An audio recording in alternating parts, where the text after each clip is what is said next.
اعوذ باللہ من الشیطان الرجیم، بسم اللہ الرحمن الرحیم۔ السلام علیکم پیارے بہن بھائیوں، رات کو بستر پر سونے سے پہلے یہ دعائیں لازمی پڑھیں۔ یہ دعائیں پڑھنے سے اللہ پاک راضی ہوتے ہیں۔ آپ کی نیند کی حفاظت کے لیے ایک فرشتہ غیب سے بھیج دیتے ہیں جو آپ کی صبح تک حفاظت کرتا ہے۔ تو آپ نے پڑھنا یہ ہے، بسم اللہ الرحمن الرحیم، اللہم کنی عذابک یوم تبعث عبادک۔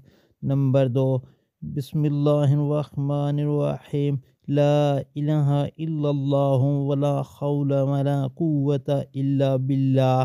نمبر 3، بسم اللہ الرحمن الرحیم، اللہم بسمک اموت و احیا۔